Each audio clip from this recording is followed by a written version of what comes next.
ঢাকা শহরে ফোন করেছিলাম আমি তাদেরকে জিজ্ঞেস করেছিলাম যে আচ্ছা, আমি তো বহু বছর যাবত দেশের বাইরে আছি, এখন তো শুনি দেশে বলে বিদ্যুৎ থাকে না, এই বিদ্যুৎ বলে সবসময় থাকে, এই যে অবৈধ সরকারের বিভিন্ন মন্ত্রীদের, তথাকথিত মন্ত্রীদের, অবৈধ মন্ত্রীদের বক্তব্য বিবৃতিতে শুনি এখন বলে আর বিদ্যুৎ যায় না। তো বিদ্যুৎ কি যায় না? বিদ্যুৎ কি সারাক্ষণ থাকে? আমি ধানমন্ডিতে কথা বলেছি একজনের সাথে, আমি তেজগাঁয়ে কথা বলেছি, আমি মিরপুরে কথা বলেছি, আমি বাড্ডাতে কথা বলেছি, আমি উত্তর কথা বলেছি, আমি কমলাপুরের পিছনে জায়গাটার নাম কি? বাসাবোতে আমি কথা বলেছি, ড্যামরাতে আমি কথা বলেছি, যতগুলো জায়গায় কথা বলেছি প্রত্যেকটি জায়গা থেকে আমি শুনেছি প্রতিদিন লোডশেডিং হয়, প্রতিদিন 1.5-2 ঘন্টা করে কারেন্ট থাকে না। ঢাকায় যদি এই অবস্থা হয়, ঢাকার বাইরে কি অবস্থা সেটি আপনারা আন্দাজ করতে পারেন। ঢাকার বাইরে থেকে যেই কয়েকটি খবর আমি নিয়েছি, প্রত্যেকটি জেলা থেকে আমাকে বলেছে গড়ে প্রতিদিন 3-4 ঘন্টা করে মিনিমাম কারেন্ট থাকে না। আসেন, এই প্রতারক সরকার, এই সরকার, এই অবৈধ সরকার শুধু অবৈধই নয়, এই অবৈধ সরকার শুধু আন্তর্জাতিকভাবে স্বীকৃত স্বৈরাচার সরকারই নয়, এই আন্তর্জাতিকভাবে স্বীকৃত সরকার শুধু আন্তর্জাতিকভাবে স্বীকৃত স্বৈরাচারই নয়, এরা আন্তর্জাতিক স্বীকৃত দুর্নীতিবাজ সরকারও। এবং সমগ্র দেশবাসীর সামনে, সমগ্র দেশবাসীর দৃষ্টিতে এরা একটি প্রতারক সরকার। বিদ্যুৎ দে, গ্যাস দে, পানি দে, নইলে গদি ছেড়ে দে। গ্যাসের দাম, বিদ্যুতের দাম কমাতে হবে।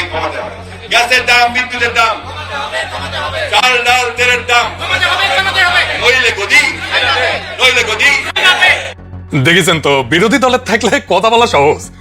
যে অভিযোগ তারেক রহমান করেছিল হাসিনা সরকারের বিরুদ্ধে, তার চাইতে বড় অভিযোগের তীর আজকে তারেক রহমানের দিকে।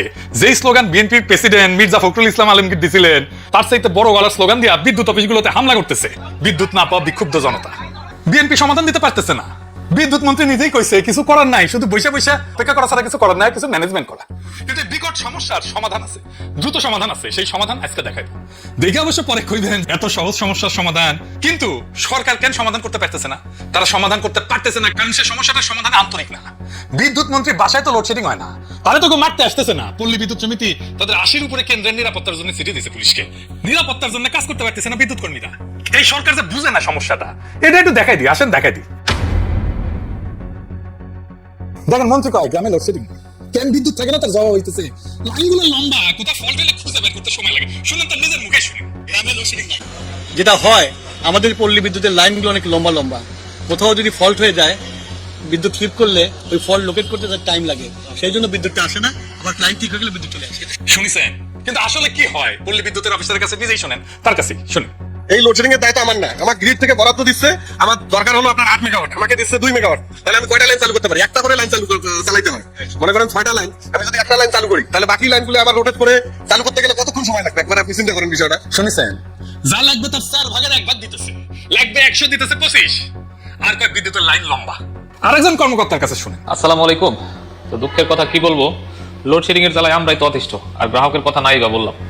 কথাটা বলারও একটা কারণ আছে। এই যে দেখেন, আমার এখন মেন লাইনের সাপ্লাই দেখেন 1380 কিলোওয়াট, মানে হচ্ছে 1.3 মেগাওয়াট। এখন এটা দেখানোর পরে যদি বলি যে আমার এখানে 4টা লাইন আছে, 4টা লাইনের 3টাই বন্ধ, একটা লাইন চালু রাখতে পারছি, এটার কারণ লোডশেডিং। তো লোডশেডিং এর এত পরিমাণ ভয়াবহতা যে আমার 4টা লাইনের 3টা বন্ধ রাখতে হচ্ছে। তা হিসাব করেন যে একটা লাইন চালু করতে হলে আমার কত ঘন্টা পর পর বিদ্যুৎ সে একটা লাইনে দিতে পারবো। এখন যে লাইনটা চালু আছে, এই লাইনটা যদি একবার বন্ধ হয় 3 ঘন্টা বন্ধ থাকবে, 3 ঘন্টা পর 1 ঘন্টা পাবে। তো এই হচ্ছে পরিস্থিতি। আমার চাকরি লাইফের ভয়াবহ লোডশেডিং, এটাই আমি ফেস করতেছি। এর আগে এরকম লোডশেডিং আমি কখনো পাইনি। এখন কি হইতেছে দেখেন, কি করতেছে এই পল্লী বিদ্যুতের কর্মীদের সাথে বিক্ষুব্ধ জনতা। দেখেন, চাঁদপুরের ফরিদগঞ্জে পল্লী বিদ্যুতের একটি উপকেন্দ্র থেকে এক কর্মচারীকে জোর করে তুলে নিয়ে গিয়ে মারধর ও আটকে রাখার অভিযোগ উঠেছে।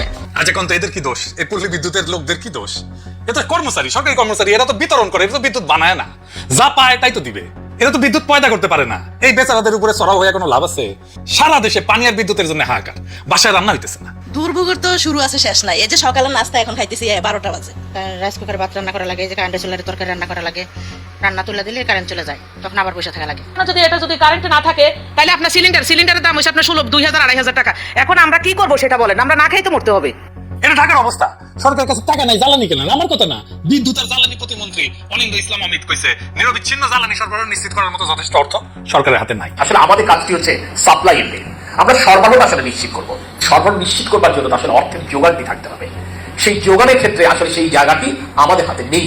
সকলে জানেন অ্যারাউন্ড 30,000 মেগাওয়াট আমাদের ক্যাপাসিটি আছে, কিন্তু পাওয়ার প্ল্যান্ট চালানোর জন্য প্রয়োজনীয় জ্বালানি আমি সংগ্রহ করতে পারছি।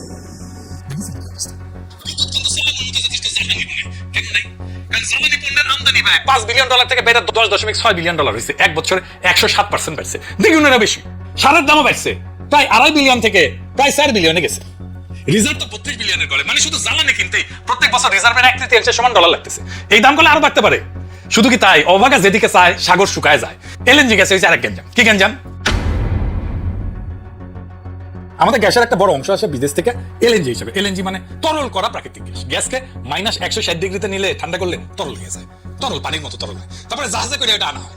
কিন্তু তরল জিনিসটা তো সরাসরি আপনার চুলায় যায় না, তাই না? পাইপ লাইনেও ঢোকে না। তার আগে ওটা আবার গরম করে নিতে হয়, গরম করে আবার গ্যাসে ফেরত আনতে হয়। এই কাজটা করে মহেশখালীতে সমুদ্রের উপরে ভাসতে থাকা দুইটা টার্মিনাল, একটা এক্সেলারেট এনার্জি আর একটা সামিটের, দুটোই বেসরকারি। এদের কাজ একটাই, জাহাজ থেকে তরল গ্যাস নামানো, গরম করে গ্যাসে বদলানো, তারপরে পাইপে পাঠানো। এক্সেলারেটের দুইটা বয়লার আছে, গরম করার যন্ত্র আর কি, এটা নষ্ট, রক্ষণাবেক্ষণে বন্ধ। আর সামিটে জাহাজ আসছে, এলএনজি ভরা জাহাজ, কিন্তু বাতাসের কারণে জাহাজটাকে নিরাপদে ফেরানোই যাইতেছে না। এই মাল খালাসে শুরু করা হয়নি, জাহাজ ভর্তি গ্যাস সমুদ্রে ভাসতেছে। চিন্তা করে দেখেন, আমাদের কেনা গ্যাস, ডলার দিয়ে কেনা গ্যাস, গ্যাস আছে কিন্তু ব্যবহার করা যাইতেছে না। মানে সমস্যাটা শুধু টাকারও না, সমস্যাটা যন্ত্রেরও।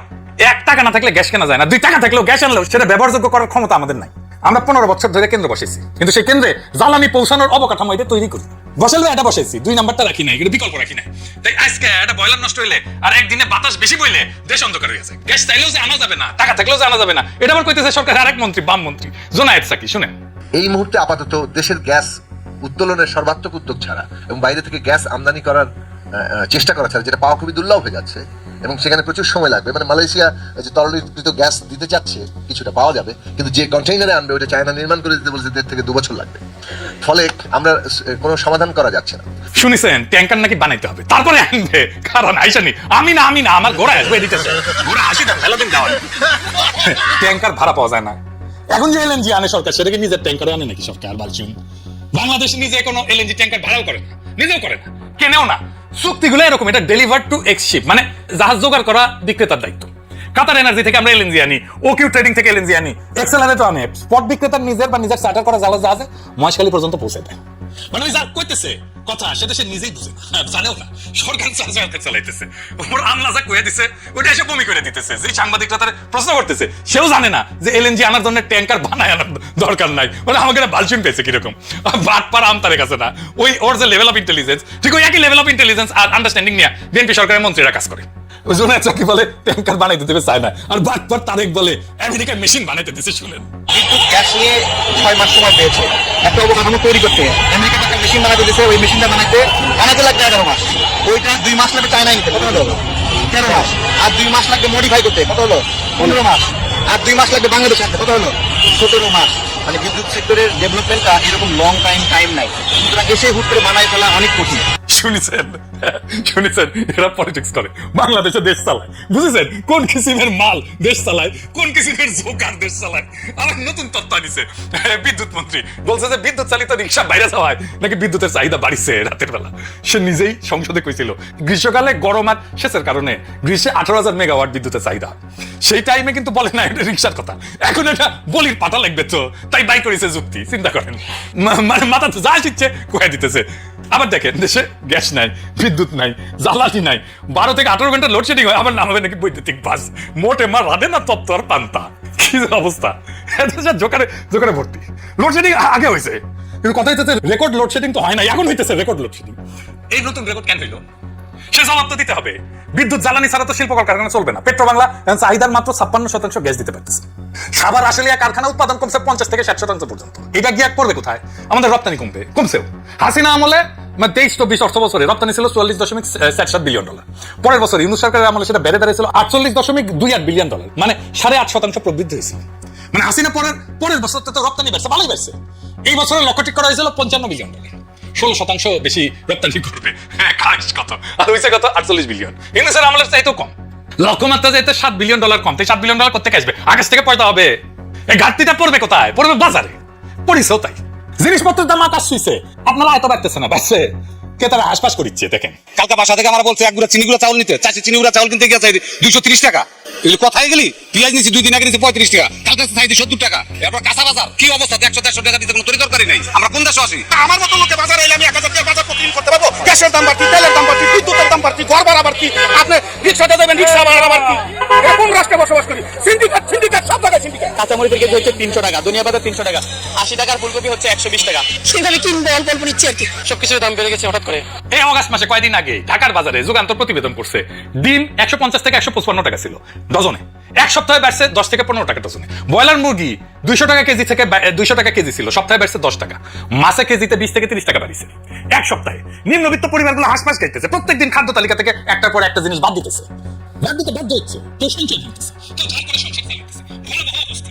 আপনারা নিজেরাই জানেন আমাদের দল দরকার নেই। রিজার্ভের কত হচ্ছে জানুয়ারিতে হয়েছিল। দ্রব্যমূল্য নিয়ন্ত্রণে অন্তর্বর্তীকালীন সরকার নাকি ব্যর্থ। 5 মাস হয়নি কিন্তু ইউনূস সরকার। তাই নির্বাচন লাগবে। বিএনপি প্রেসিডেন্ট কইছিল বর্তমান সংকটের একমাত্র সমাধান নাকি নির্বাচন। তো নির্বাচন তো হয়েছে, সংকট কেন যায় না? একটা নির্বাচন লাগবে সংকট কাটাইতে হইলে। এই বিদ্যুৎ সংকটের সমাধানের জন্য একটা নির্বাচন লাগবে। নির্বাচন করে তো হ্যাঁ প্রেসিডেন্ট হয়েছে, অনেকে এমপি মন্ত্রী হয়েছে, সাধারণ মানুষের কি হয়েছে? যে তিমিরে ছিল সেই তিমিরেই আছে, আরো দুর্ভোগ বাড়িছে। এখন তো ইউনূস সরকারের আমলে চাইতে দাম বেশি জিনিসপত্রের। সেই জন্যই অর্থমন্ত্রী আগে কয়ে দিছে দ্রব্যমূল্য বাড়বে, এপ্রিলে কইছে। দেখেন চালাক আছে খোলে। হাসিনার অজুহাত ছিল ইউক্রেনের যুদ্ধ, বিএনপি সরকার অজুহাত হয়েছে ইরানের যুদ্ধ। তো এটা দায়ী কে? এটা তো একজন দায়ী আছে, তাই না? আসেন সেটা দেখে নিই। সহজ উত্তর, হাসিনার আমলের লুটপাট।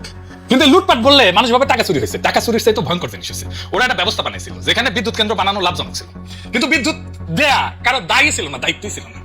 কেন্দ্র চলুক বা না চলুক, ক্যাপাসিটি চার্জ যাবে ডলারে, আদালতে প্রশ্ন তোলা যাবে না, দায় মুক্তি আইন আছে, টেন্ডার লাগবে না, দরপত্র লাগবে না, ওরা ঠিক করবে দাম কত, আমরা আর মামুরা বিষয়। আর ওই কেন্দ্র বানানোর টাকা ওদের ব্যাংক থেকে লোন নেবে, 1.5 লাখ কোটি টাকা লোন দিচ্ছে, সেটা ফেরত যায় নাই।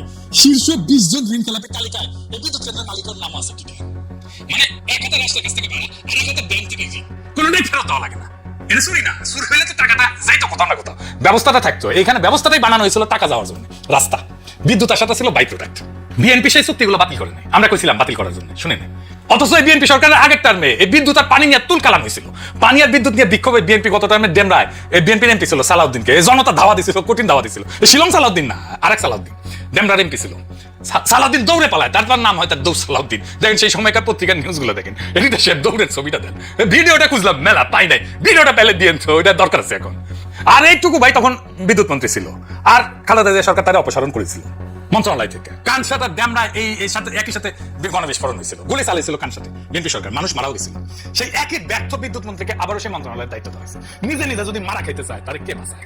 সমস্যা তো আছে, সমাধান কি? হাসিনার উপরে দায় চাপানো দেওয়া সহজ, ইরান যুদ্ধের উপরে দায় চাপানো সহজ, ব্যাটারি চালিত রিক্সার উপরে দায় চাপানো সহজ, জোকারের মতো উল্টা পাল্টা যুক্তি দেওয়া সহজ। কঠিন হইল সমাধান বের করা। সমাধানের জন্য লাগে গভীর পড়াশোনা, প্রবলেম সলভিং আর অ্যানালিটিক্যাল স্কিল লাগে, তথ্য লাগে, কমিটমেন্ট লাগে, একটু বেরেন্ট লাগে আর কি। এখন তো পুরো সরকারের একটা লোক নাই যার এগুলো সবগুলো আছে। বিদ্যুৎপতি শুনেছেন তো, দিন গোনা ছাড়া ম্যানেজমেন্ট ছাড়া কিছু করেন না, সেটাও করতে পারতেছে। মানে আপনি যারা লিডার বানাইছেন তার মেধা যতটুকু ওইখানে আপনি আটকে যাবেন। কিছুদিন একটা প্রশ্ন খুব ভাইরাল হয়েছিল, নারী কিসে আটকায়? ওই প্রশ্নের উত্তর পাওয়া খুবই মুশকিল, কিন্তু আমরা আটকাই পলিটিক্যাল লিডারদের বুদ্ধিমত্তায়। যাই হোক, এই সমস্যার সমাধান সম্ভব, খুবই সম্ভব, এক্ষুনি সম্ভব, রাইট নাও। এখন নিশ্চয়ই সবাই ভাবিচ্ছেন, দেখছে তো ভাবিচ্ছে দাদা প্যারিসে গরম পড়ছে, চাঁদনি গরম হয়ে গেছে দাদা, আওলা গেছে একেবারে। আসেন আলাপ করে দেখাই, যে সমাধান দিব বুঝবেন যে বন্দুকের গুল্লি মিস হইতে পারে, আমার সলিউশন মিস হবে না। এটা সম্ভব, 1 মাসের মধ্যে সম্ভব। বাংলাদেশে এই মুহূর্তে বিদ্যুৎ উৎপাদন ক্ষমতা 29,000 মেগাওয়াট, আর সর্বোচ্চ চাহিদা হইতেছে 14 থেকে 15,000 মেগাওয়াট, অর্ধেক। চাহিদার দ্বিগুণ ক্ষমতা আমাদের আছে, তারপরে অন্ধকার। আমাদের বিদ্যুৎ কেন্দ্রের অভাব নাই, একেবারেই নাই, বরং দরকার চাইতে দ্বিগুণ আছে। তাইলে বাতি চলে না কেন? কারণ কেন্দ্রগুলো বসে আছে, কেন? কেন্দ্র আছে, যন্ত্র আছে, কর্মী আছে, গ্রিডের লাইন টানা আছে, কিন্তু চলে না কেন? জ্বালানি কেনার টাকা নেই, আর ওদের যে টাকা পাও না সেটা দেওয়া হয় না। বিদ্যুৎ কেন্দ্রগুলোর কাছে সরকারের বকেয়া প্রায় 50,000 কোটি টাকা। এখন ভাবেন, আপনার দোকানে 5 বছর ধরে বাকিতে মাল নিলেন, এখন গিয়া কইতেছেন ভাই আরো মাল দেন, দোকানদার কি করবে? দিবে মাল। তো সংকটটা তো টাকার, কেন্দ্র বন্ধ থাকতেছে টাকার অভাবে, সোজা হিসাব। যন্ত্রের অভাবে না, টাকাটা গেল কই? সরকারের টাকা যায় কই? এক, বিদেশ থেকে এলএনজি কিনতে ভর্তুকি দিতে হয়, সব জায়গায় ভর্তুকি। এই বছর প্রায় 14,600 কোটি টাকা ভর্তুকি দিচ্ছে। 2, বিদ্যুৎ কেন্দ্রগুলো বকে আছে 50,000 কোটি টাকা। 3 নাম্বার, অনেক কেন্দ্র বসে আছে কিন্তু তবু ভাড়া দিতে হইতেছে, ক্যাপাসিটি চার্জ যেটার নাম। বিদ্যুৎ নেন বা না নেন, টাকা দিতেই হবে, গৌরিশান টাকা দিবেন। সরকারি মাল ধরি আমি ঢাল, হাসিনা সিস্টেম করে গেছে, তারেক রহমানের সরকার সেটা চালাইতেছে বাধ্য ছাত্রের মতো। এই অর্থ বছরে ভাড়া বাবদই যাবে এই 48,000 কোটি টাকা। এটা উদাহরণ দিই, আপনি 10টা সিএনজি মাসিক চুক্তিতে ভাড়া নিছেন, আপনার লাগে 3টা, বাকি 7টা গ্যারেজে বসে আছে, কিন্তু ভাড়া দিতে হইতেছে 10টারই। আর এখন আপনার হাতে তেল কেনারও টাকা নেই, তাই ওই 3টা যেটা চলতেছিল সে 3টা আর চলে না। এটাই বাংলাদেশের বিদ্যুৎ খাত। তাইলে ঘটনাটা কি দাঁড়ালো? সরকার বিদ্যুৎ কিনতেছে বেশি দামে, বেচতেছে কম দামে। যত বেশি বিদ্যুৎ তত বেশি লোকসান। মানে সরকারের জন্য বিদ্যুৎ দেওয়াটাই একটা শাস্তি, যত দিবে তত মরবে। এই অবস্থায় নতুন কিছু করার সামর্থ্য থাকে সরকারের থাকে না। বেসরকারি বিনিয়োগ আসতে পারে, কিন্তু বেসরকারি বিনিয়োগ কেন আসে না? কারণ এর নিয়ম আছে যে বেসরকারি বিদ্যুৎ কেউ বানাইলে সেটা কেবল সরকারের কাছে বেচতে পারবেন। আপনার একটা দোকান দিলেন, আইন বলতেছে আপনি শুধু একজন খদ্দের কাছে বেচতে পারবেন। আর সেই খদ্দের অবস্থা কি, তার হাতে হারিকেন বসায়, তার হাতে টাকা নাই, 50,000 কোটি টাকার বাকি শোধ করে নাই, আপনি ওই দোকানের মাল তুলবেন, বেচবেন না তো। চাহিদা থাকলে বিনিয়োগ আসে, এটাই স্বাভাবিক নিয়ম। আমাদের বিদ্যুতের চাহিদা আসে, এখানে বিনিয়োগ আসার কথা, কিন্তু বিনিয়োগ আসতেছে না। বিনিয়োগ শুধু চাহিদা দেখে আসে না, বিনিয়োগ আসে সব খদ্দের দেখে। চাহিদা আকাশ ছোঁয়া, কিন্তু খদ্দের দেউলিয়া, তাহলে বিনিয়োগ আসবে। এই দুটোই একসাথে থাকলে বাজার হয় না তো। তাহলে সমাধান কি? সমাধান খুব সিম্পল, খদ্দের জায়গা থেকে সরকারকে সরায় দেন, সরায় দেন, সরাসরি ভোক্তাকে বসান খদ্দের জায়গায়। আমি আপনি তো বিদ্যুতের বিল দিই, বকেয়া তো রাখি না। আমি আপনি ক্রেতা হইলে বিনিয়োগ আসবে, খদ্দের বদলান, সমাধান নতুন বিদ্যুৎ কেন্দ্র না, খদ্দের বদলানো, তাহলে সব সমস্যার সমাধান হয়ে যাবে। সরকারকে খদ্দের আসন থেকে সরায় দেন, ভোক্তা সরাসরি বিদ্যুৎ কিনবে বেসরকারি বিক্রেতার কাছ থেকে, উৎপাদকের কাছ থেকে। সরকার শুধু নিজের তার লাইনে বাড়া নেবে। সরকার তখন ব্যবসায়ী না, সরকার তখন রাস্তার মালিক, টোল নেবে, গাড়ি চালাবে না। এই জন্য একটা নতুন কেন্দ্র বসানো লাগবে না। দেশে 7 থেকে 9,000 মেগাওয়াট কেন্দ্র বসে আছে, এমনি বসে আছে। আমরা তার ভাড়া দিতেছি, এরাই জ্বালানি কিনবে, এরাই সরাসরি বেচবে। এমনি মার্কাল তো শূন্য তৈরি আছে, কেন্দ্র দাঁড়াই আছে। একটা বাস্তব উদাহরণ দিই আমার নিজের। আমার বাসার বিদ্যুৎ আমি কিনি একটা বেসরকারি কোম্পানির কাছ থেকে। দাম পছন্দ না হলে কি করি? অফিসে যেতে হয় না, লাইনে দাঁড়াইতে হয় না, কারো হাতে 500 টাকা গুঁজে দিতে হয় না, অনলাইনে ক্লিক করি, ব্যাস আমার সাপ্লাই আর কোম্পানির কাছে চলে যাবে। বিদ্যুৎ 1 সেকেন্ডের জন্য বন্ধ হবে না, কোনো মিস্ত্রি আসে না, কোনো তার বদলায় না, কারণ তার একটা তারই সবাই সাপ্লাই দেয়, বদলায় শুধু বিলের নামটা বদলায়। ফ্রান্সে এরকম কোম্পানি আছে প্রায় 40টা। তারা আমার মতো গ্রাহকের জন্য কামড়াকামড়ি করে, প্রত্যেক মাসে প্রত্যেক সপ্তাহে মেল পাই, তোমার ইলেকট্রিসিটি তুমি এখন এত দিতেছো, তুমি কিন্তু এত দিতে পারবে আমার কাছে যদি আসো, বুঝেছ? আর আমাদের দেশে আপনার কোনো চয়েস নাই, সরকার যা দেবে তাই নেবেন, নিতে বাধ্য, যখন দেবে তখন নেবেন। বিল ভুল আসলেও আপনাকে নিতেই হবে। বিল আসবে আকাশ ছোঁয়া, ভুল বিল, আপনি বিদ্যুৎ ইউজই করেন নাই, বিল আসতেছে আকাশ ছোঁয়া। একচেটিয়া বাজারে গ্রাহককে ভিখারি বানাই দেয়, প্রতিযোগিতা গ্রাহককে রাজা বানাই দেয়। এই কোম্পানিগুলো বাংলাদেশে আসতে পারে না, পারে। এরা বাংলাদেশে এসে বেসরকারি প্ল্যান্ট থেকে বিদ্যুৎ কিনবে, তারপরে বেচবে। আর শুরুতে ঘরে ঘরে বেচার দরকার নেই, বড় কারখানা আর শিল্পে বেচবে। ওইখানে তো ভলিউম, বেশি ভলিউম, ওইখানে টাকা, ওইখানে একসাথে কয়েকটা সমস্যার সমাধান হয়ে যায়। গুনে দেখেন, 1 ক্যাপাসিটি চার্জের গ্যাঞ্জাম শেষ। এরা বসে থাকলে টাকা পাবে না, বেচলে পাবে। 2 জ্বালানির ডলার এরাই জোগাড় করবে, এই বিদেশি বিদ্যুৎ কোম্পানিরাই জোগাড় করবে, এরাই দেবে, ধার দেবে, এলএনজির বোঝার নাই না যাবে। 3 নাম্বার, কারখানা রপ্তানি করে ডলার আনে, তার মানে খদ্দরের হাতে ডলার আছে, বিদেশি বিনিয়োগকারীর দুশ্চিন্তা নাই। 4 নাম্বার, ঘাটতির চাইতে বেশি উৎপাদন সম্ভব। আর সবচেয়ে বড় কথা, সরকারের 1 টাকাও খরচ নাই, 1 পয়সাও খরচ নাই, কোনো বিনিয়োগের দরকার নাই সরকারের তরফ থেকে, শুধু একটা অধ্যাদেশ আর কয়েকটা সিগনেচার। এটা বাস্তবায়ন করতে সব মিলিয়ে 3 থেকে 4 মাস লাগবে। আপনার কোনো লোডশেডিং থাকবে না 3 থেকে 4 মাসে, যদি এই পলিসি ফলো করা হয়। বিএনপি 2001 থেকে 2006 বিদ্যুৎ কেন্দ্র বানায় নাই, রেকর্ড আছে। আওয়ামী লীগ কেন্দ্র বানাইছে বিদ্যুৎ কেন্দ্র, জ্বালানির নিশ্চয়তা ছাড়া, সেটারও রেকর্ড আছে। একদল বানায় নাই, আরেক দল বানাইছে কিন্তু চালানোর ব্যবস্থা করে নাই, দুটোই ভুল করছে। একই ফল এটার, অন্ধকার, লোডশেডিং। আর সমাধান দেখলেন 3-4 মাসে পাল্টায় দেওয়া যায়। টুকু ভাই বসে থাকে ছাড়া অনেক কিছু করার আছে, আপনি করতে চান না, বা জানেন না, বা বুঝেন না, করতে চান কিনা সেটাই প্রশ্ন। বাংলাদেশের বেশিরভাগ সমস্যার কুইক ইনোভেটিভ সমাধান আছে এরকম, কিন্তু